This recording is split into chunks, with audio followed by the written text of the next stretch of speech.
Hello everybody, my name is Mathis and welcome back to Stellaris. Our Star Fox type system has arrived. We are the Vulpine Sovereignty, and this is the beginning of the true gameplay. So we're going to cover a few things like what's going on up here, what these tabs do, what we're looking at here, and then we're going to go ahead and start playing. So before we worry about our system and what our first step is going to be, let's talk about what we have up in the top so you have an understanding of what you're looking at and what we're playing with up here.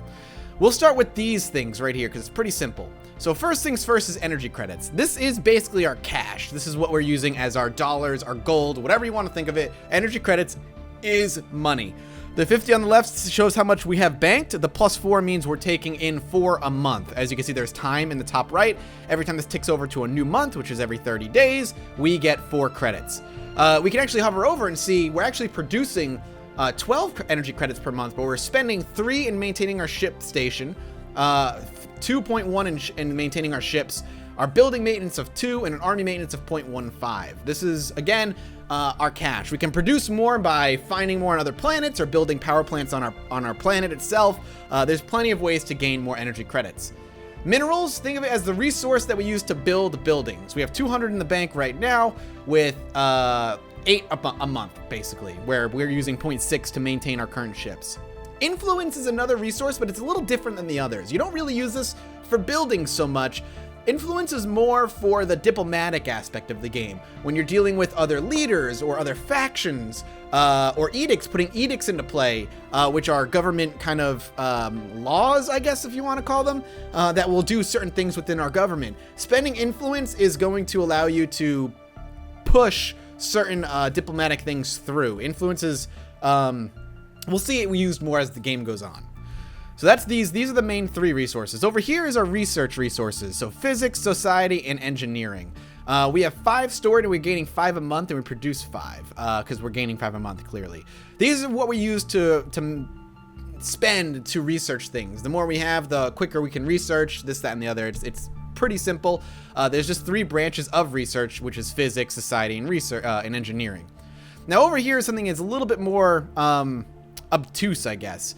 Strategic resources. This is something we're not going to see right off the bat. I don't think we'll see it this episode. We could. I don't think we will. But this is when strategic resources are more along the lines of like special things we'll find on planets. I don't want to, nothing, we'll talk about that when it happens. It's not really that important right now.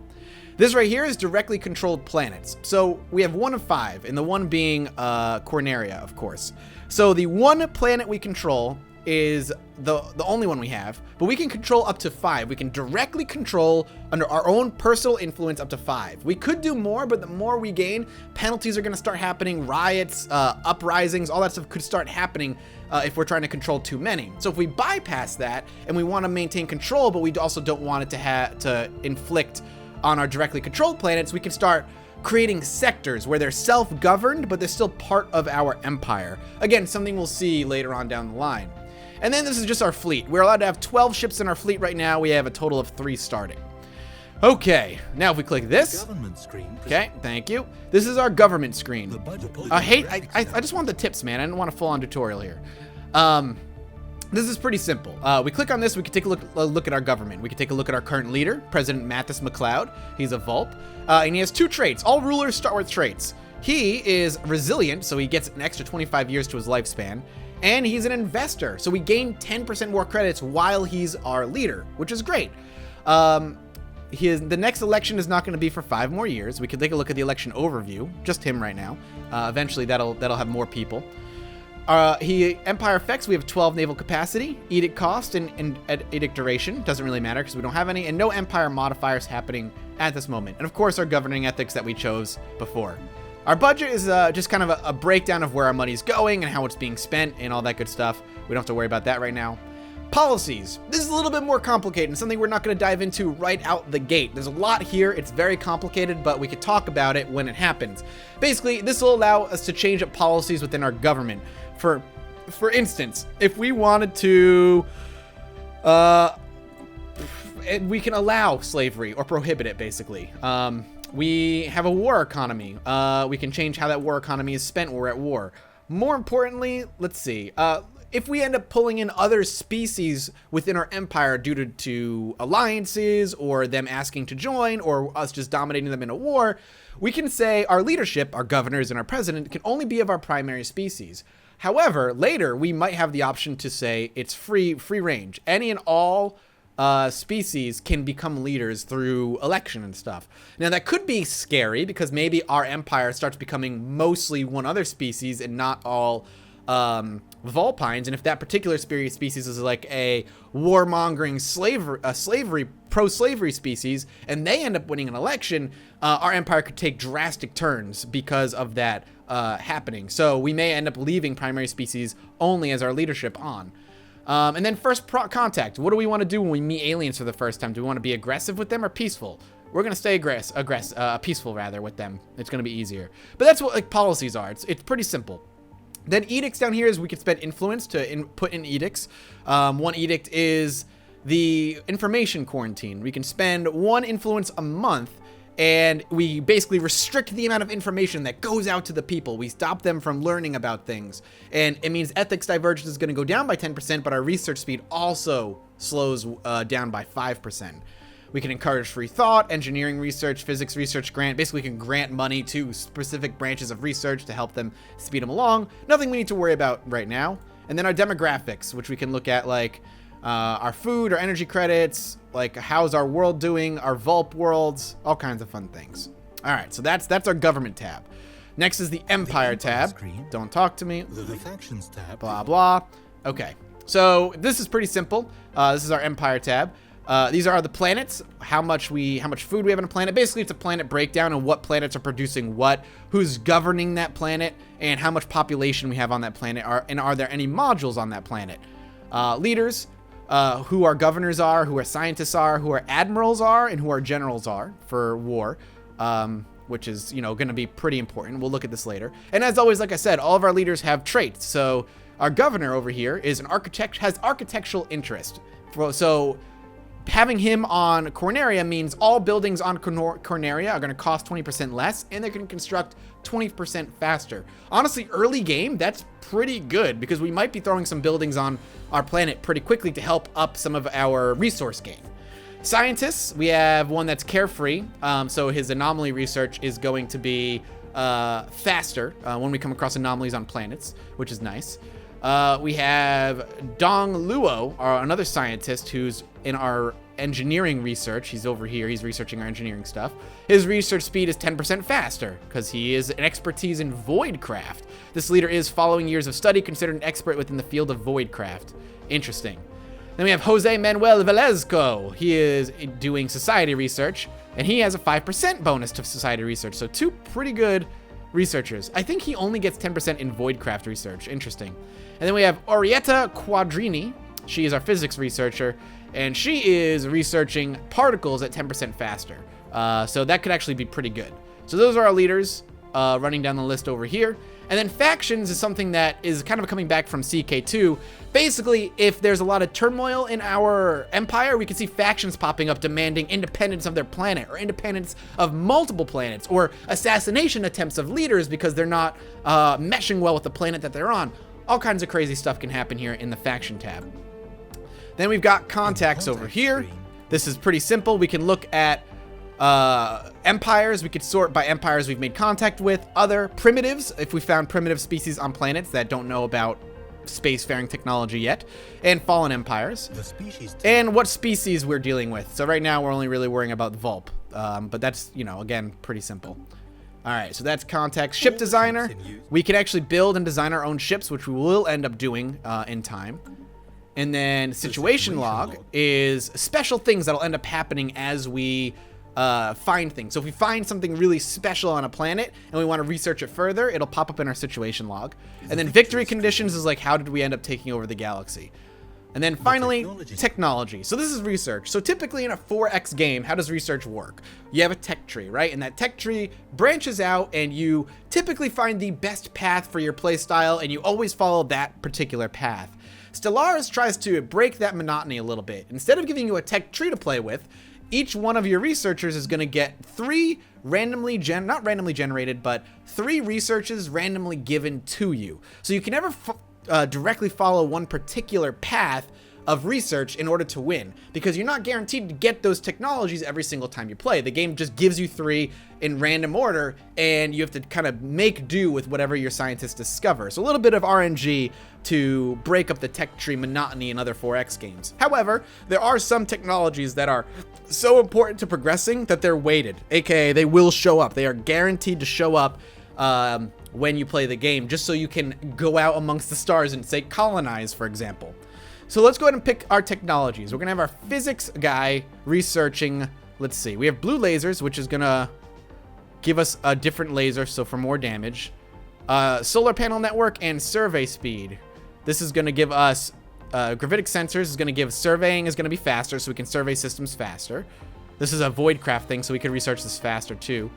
Gravitic sensors. These sensors have been tuned to look for any gravitational changes in space, such as those provided by the presence of a starship. And these are ship and station-mounted gravitic sensors. Interesting. That could be interesting. Or we could do solar panel, which will allow us to make more money right out the gate. Let's go ahead and grab gravitic sensors for the survey speed, because surveying early is going to be important. Society. Let's see. Well, the very first thing I'm going to grab right away is just going to be New Worlds Protocol. It'll allow us to build colony ships and unlock the capacity overload edict. This edict allows short-term overloading of regional grids, letting local power plants run at an increased capacity. That's an edict that'll last 10 years, but really the colony ships. We need the New World Protocol being researched right away. And then engineering. We can unlock engineering facility, which will advanced instrumentation allows for study and practical application of physical systems. What is this going to give us? Cost, maintenance, and it produces 1 of each research, but 2 of the engineering one. Ooh, interesting. Then we have defense platforms. This will enable construction of defensive deep space platforms. We don't need to worry about this right now because we're not too concerned about it. Well, deep space is not going to be a big worry. And then nano composite armor. Well, why don't we do engineering facility? Just some of the basic stuff. Okay, so we've got our research assigned.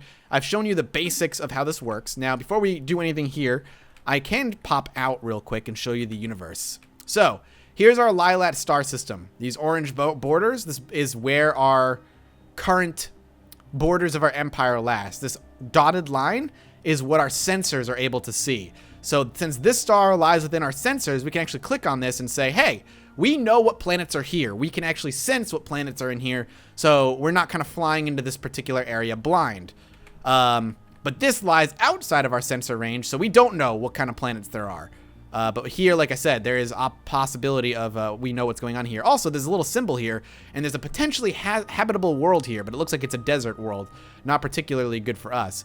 Another sad thing, it looks like we don't have too many stars near us. We have 1 over here, but we're kind of in a weird sector of space where there's not too many stars within close range. And if we zoom out, we can see the entirety of the galaxy over here, which is really neat. And there's some special things over here like the Veil, Zillush Nebula, and other space specialties that we'll come across later. But we're not going to worry about that right now. Also over here, we can keep track of our fleets. So the first thing we need to do before we play at all, I didn't mean to do that. The first thing we need to do before we start playing at all is taking our science ship, and we need to start scanning everything within our solar system. And we got pretty lucky on this spawn. There's a lot of stuff here we can scan, so hopefully we'll come across a lot of minerals. The last game I played, I was playing by myself. I had like 3 planets and that was it, and none of them had any resources, so I was forced to expand pretty quickly. However, we have a couple of big asteroids. We have a planet with 3 moons. We have another planet with a moon over here. Every planet has moons. So we're going to take our science ship, which we can actually just click over here if we so choose. And he, as you can see, is being led by Benjamin Owens. And we're going to go ahead and right-click here on the star and just have him survey the system. And he's just going to immediately start surveying everything around. So we'll go ahead and unpause, and he's going to go off and start surveying. We can actually watch him survey real quick, so you can see just what he does when he surveys. So he's going to the star first. We can actually speed up things a little bit. All right, so when he gets to the star, he just starts surveying it, and hopefully the star will actually have some sort of money or some sort of resource we can actually build on. I think I'm sipping my coffee. I apologize. I'm talking a lot. So we surveyed this. And it's a Class G star. We know a lot about it now, but there is 0 resources that we can gather. So he's just going to go around and do that through everything. While he's doing that, we can take our fleet and take a look at them. Let's just click on all this so he stops talking. All right, this is our construction ship. What we can do with our construction ship when we eventually have something is we can start building mining stations and research stations all across our solar system and hopefully do something with it and start making money. Let's take a look at Corneria because we haven't done this yet. I forgot to look at Corneria. So Corneria is pretty simple. Clicking on any planet is pretty simple. It's going to show the resource output we have, the amount of people that are living on it, and food. So if we take a look at this, we have 7 people living here now. We have 4, it says food. However, what actually is happening is we're producing 11 food on this planet, but since we only have 7 pop, 7 of that food is being used with 4 left over. So what's going to happen over time is that our population is going to slowly grow until it meets demand of this food, and this food hits 0. Once that hits 0, our population will stop growing. So if we go over to, this is our governor and everything, by the way, happiness, building costs, all that good stuff. So if we go over to the surface, we can actually take a look at our planet properly. And on our planet, we have tiles. These are all tiles. Our planet size is 16, so that's what this is right here. And they can go up to 25, I believe, maybe a little bit bigger. And that means there's 16 tiles here that we can play with. Each tile has a potential of producing something. So this tile right here produces 1 food as it stands right now. And this 1 food, we can up it if we click on this tile and decide to click build. And if we want to, we can click a hydroponics farm and build a farm on there. That'll take that 1 food and make it 3. It basically takes this number 2, adds it to this number 1, and produces 3 food. However, if we decide to build a mining network, it'll only produce 2 minerals and get rid of this 1 food. So we have to be smart about how this works. And you see these little golden arrows with plus signs? It means this building right here is giving bonuses to these 4 adjacent things around, which we can actually do. Now these, all of these, our tiles that we can't use because they have what's known as blockers on them. Now we can remove these blockers on our home planet because they're just slums or industrial wastelands, but other planets might have blockers that are like volcanic activity or wild animals, and we can't remove those blockers until we research how. So if there's a thick jungle completely consuming a tile, if we've researched the research to remove that and cut it all down, then we can. But until we do that, we can't. Again, luckily home planet isn't too big a deal and we can do a lot with it and we can remove all of these things. I'm debating whether we want to worry about building more food right now. I'm thinking we actually are just going to go ahead and spend a little bit of money right out the gate and just clear out the sprawling slums blocker. No, we're not. You know why? Because this guy, this little pop right here, somebody's boning and they're having a child basically. And he's going to appear on this tile, and he's going to work this tile for society research. And this particular tile is going to give us 4 society research. That's pretty good. So I'm not going to worry about that right now. And now we can go ahead and speed things up. This all happens in real time. This is not a turn-based game. And we're just going to wait for our science ship to go ahead and research some things. We could actually go to our space station over here. And now there's no modules to add, but we can add... the space station is what we use to build ships and stuff. We could build another science ship. Another science ship, we could send them out into the stars and start researching. It's going to cost us 100, though, for that to happen.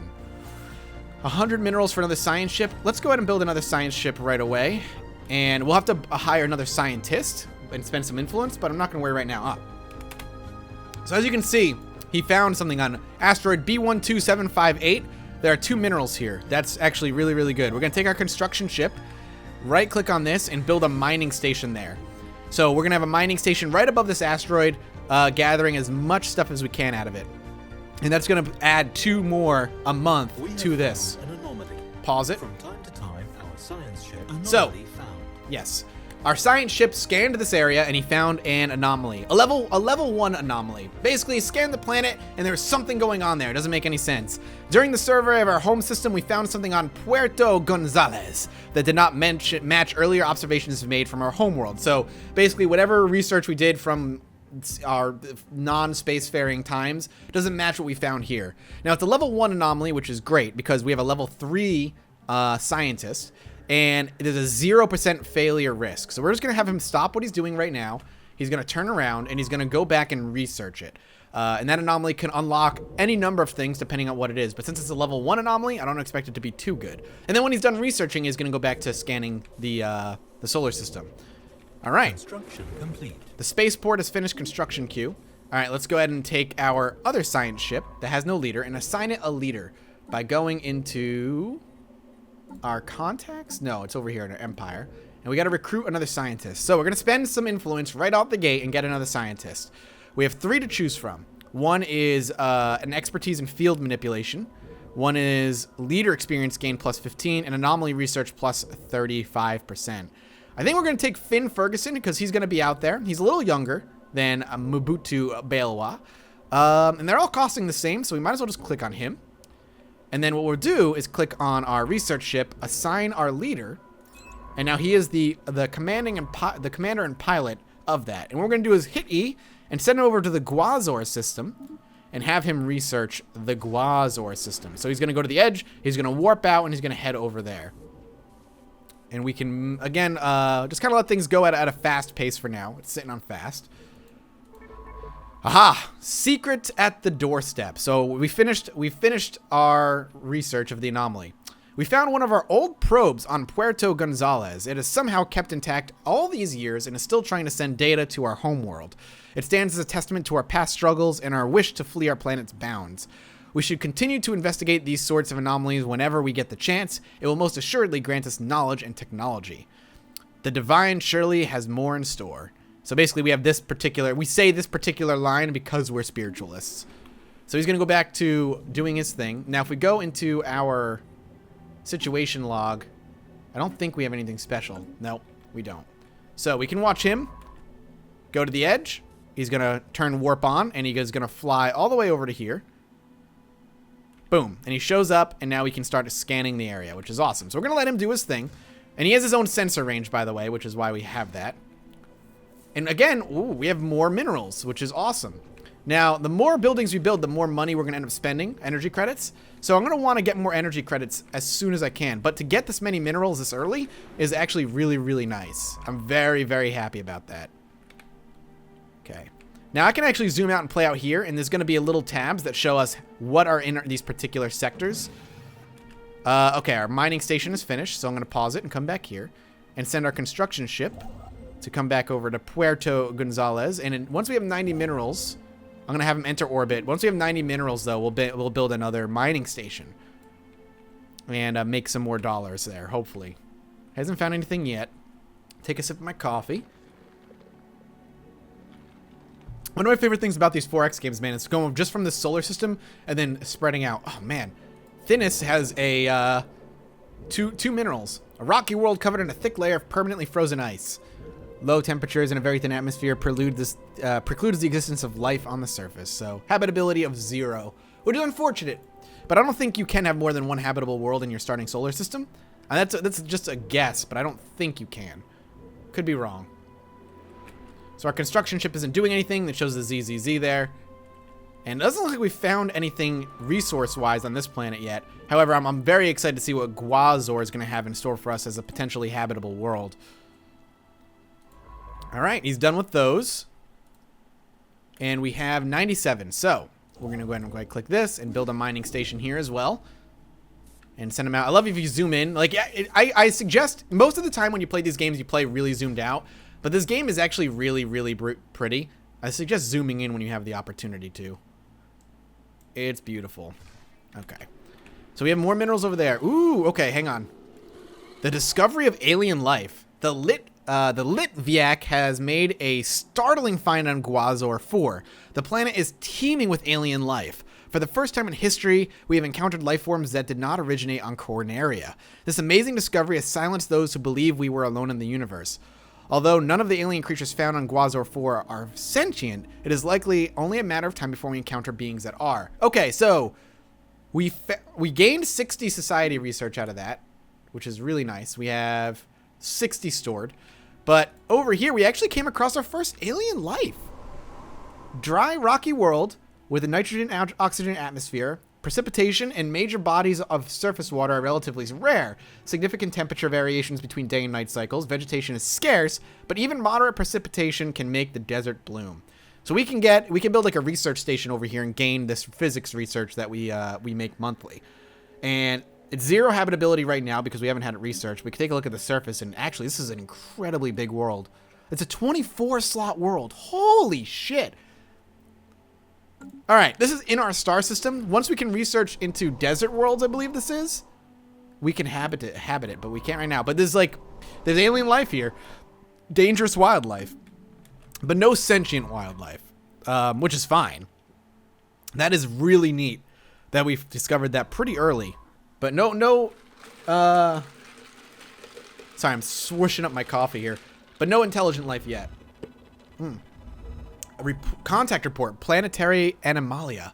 The priesthoods on Corneria had a generally favorable reaction to Litviak's reports of complex yet dumb organisms found on alien planets. The findings did spark some interdoctrinal debate. Is this proof that the Vulpines are the lords of all within creation, or have we simply not yet encountered our brethren from beyond the void? Well, I'm gonna guess we're not the only intelligent life out there, frickin' priesthoods.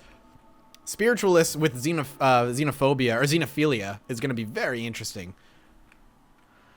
San Fernando. Nothing exciting right now happening in these areas. Construction ship almost done. System survey complete. All right, so the Guazor system is done being researched. There are, some space credits or some energy credits happening there, which is great. We're going to send him off to go ahead and start surveying Pesk. Now, this is not within our border or sensor range, so anything we find here is not going to be able to be ours until we build what's known as a frontier outpost on the star. And what a frontier outpost will do will expand our borders into this area. And first of all, it looks like there might be a habitable world that is a good size and is Arctic, so we might want to go ahead and frontier outpost this entire area very soon. All right, what's this? Fleet order finished. Ryan completed construction. All right. And then we have Guazor has been surveyed. Okay, cool. So stations are used to extract. Yes, I know what mining stations are used for. We can't build anything yet. I'm gonna go ahead and prep though. We're gonna head over to Thinis. Enter orbit around Thinis. Ooh, we have a engineering research over here. And we're almost done running a survey throughout our entire system here, which is nice. Our whole solar system will be done. Ooh, habitable worlds survey. We now know without a doubt that a thriving biosphere is not something unique to Corneria. Both the scientific community and the public at large are eager to learn more about the various forms of alien life found throughout the galaxy.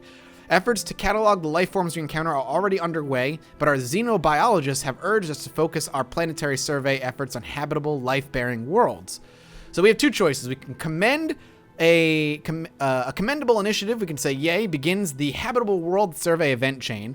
Or we can say, no, we have more important matters to focus on. Now, we'll go ahead and do it. Updated. So now we can go to our situation log, and we need to survey 8 habitable worlds for this particular quest chain to continue.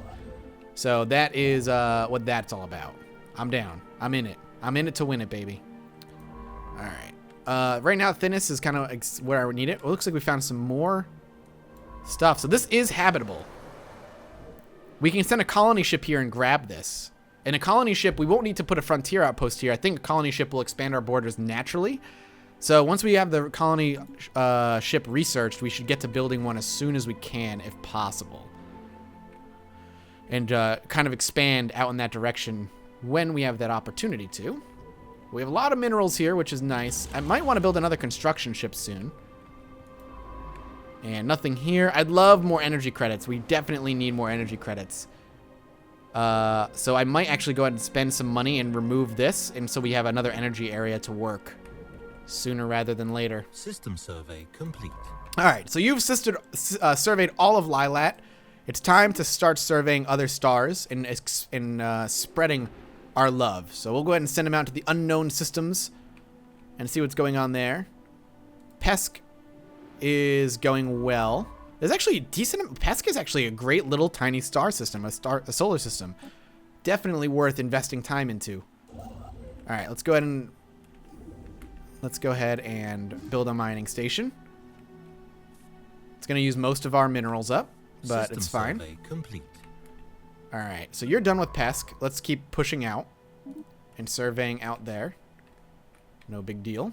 And now we have you out here surveying, and there's a couple of possible habitable worlds. We have one that's an arid one and a tropical world, both not particularly good for us, but still, another great habitable world being Arctic, not too far from the Lilat system is fantastic. All right. Let's see. Nothing really happening now. Nice and quiet. We'll get rid of these little notification tabs. How's our research going? Colony ship's going pretty quickly. We could put an edict out there to rush some things, and it might be worth doing it, but I don't feel the need yet. And we haven't come across an alien life outside of some, like, basically wildlife on a planet not too far from here. All right. Just gonna build. Once he's built, I'm gonna send him.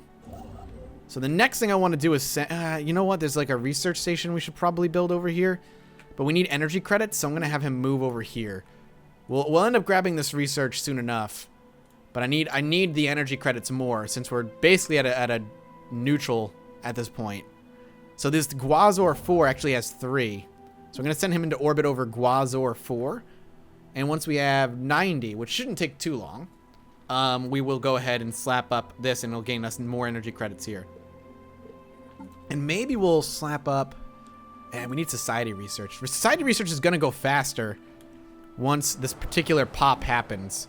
He's still being born. He's not quite there yet. But once he's born, we're going to get some more society research, which will rush other things like... our, what is it? Our colony ship? Yeah, which is what we want. All right, so you have 80, 90. There we go. So we're going to go ahead and build a mining station right over Guazor 4. And this is going to gain us 3 more. Complete. All right, so you're done surveying this particular system, which is nice. There's a decent amount of resources here. And we're going to continue onward and survey this system. Okay. I haven't really concerned myself too much with building up our fleet. I haven't talked about combat yet. It's actually pretty simple. Let's head in here and show you. So this is our fleet right here. We can zoom in.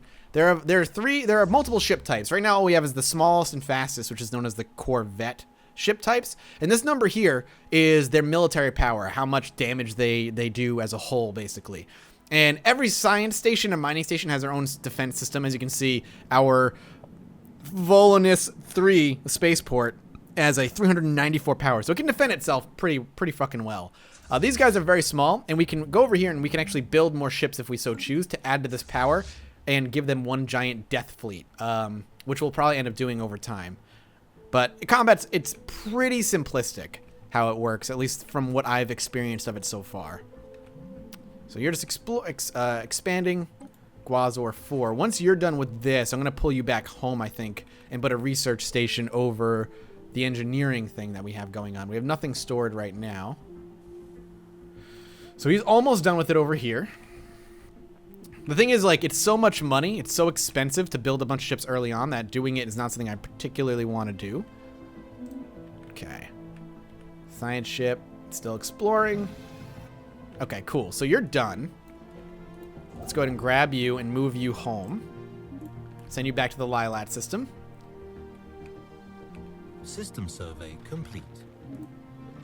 All right, you're done surveying this system. You are over here. There's not too much here. However, Ulus is another habitable world. So that's super exciting. So it looks like we definitely want to go to Pesk and then Ulus. We've already kind of got a predetermined direction in which we want to explore. So let's keep checking out in that direction for now. And then we'll have our other starship system, this guy right here, move in this direction and try and connect it. So you can see this green. This is kind of like where we've explored and what we've seen.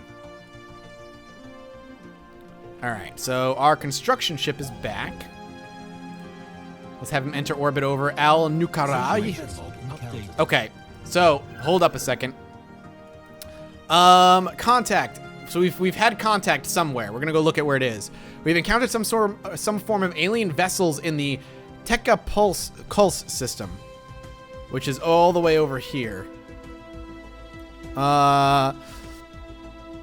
Oops, sorry for that cut there. That was my mistake. I actually hit the wrong button. Okay, anyway, encountering the Tekka Pulse system. We have encountered some form of alien vessels in the system. These strange objects have been flagged as alpha aliens until we can learn more about them.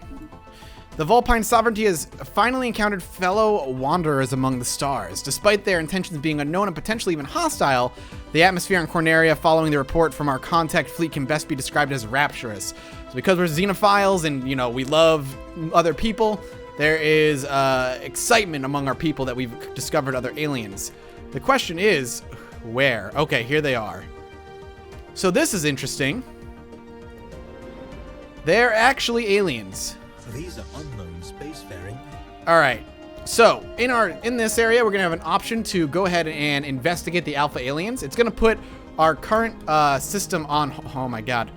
As our science ship scans the surface of Halax 5, it becomes quite clear that we have found something out of the ordinary. The is harrowed by constant meteorite showers bombarding its surface with enormous projectiles. We'll surely come across more irregularities like this as we survey new planets and should not underestimate their impact on our expansion. There's a planetary modifier in Halax 5. We'll talk about that in a minute. Also, there's another ship over here. Oh, that's still alpha aliens. And who are these? These are all, okay, they're all alpha aliens. This looks like another empire. Okay. So what we're going to end up doing, they're not hostile, they're not red, and they're not coming to attack us. If they were hostile, we'd be running for our lives. Because we have our ship on something called fleet stance. A fleet stance determines how your ship will act when other species or other ships come in contact with it. He'd be evasive. He'd run for his life if they got hostile. So we're gonna go into our research and we're gonna put our colony ship stuff on hold and immediately research these alpha aliens and see if they're definitely another empire. And we're gonna try and make contact with them and see just what's going on. They're very close to us, which scares me. So I'm gonna wanna build ourselves a colony ship when we can get that done. Or at least maybe build a frontier ship not too far away to get it, to claim it as our own. In fact, I might wanna go to Ullus over here and slap a frontier outpost here when I can. Lacking 40, we need 200, shit, we need 200 influence. I'm nervous, man. If they have it might be in their system, honestly. We'll have to wait and see. All right, well, for now then, let's do what I was gonna do and build a research station right here so we can get some more engineering done. Another construction ship may not go unwarranted, but he's investigating the alpha aliens as we speak. It's gonna take 100 and some odd days, which is fine. And our Vulpine sovereignty is about to come across their first intelligent species. We don't know what they're going to be like. However, the fact that they're not immediately hostile is actually very exciting for us.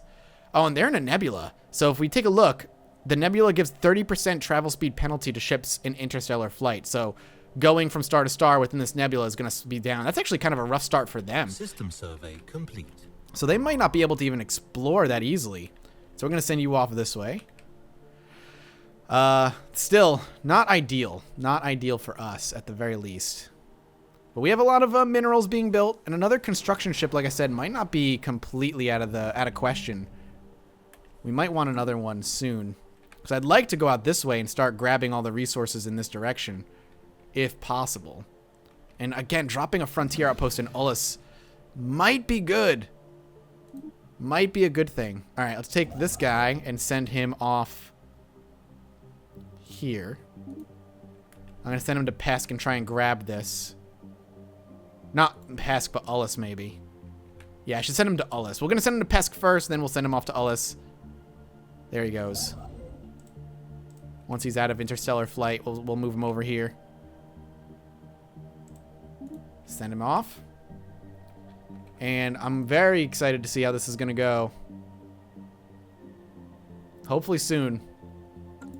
And we'll end up dropping a colony ship here on Pesk, but... Project complete. Okay, hold up. Communications established.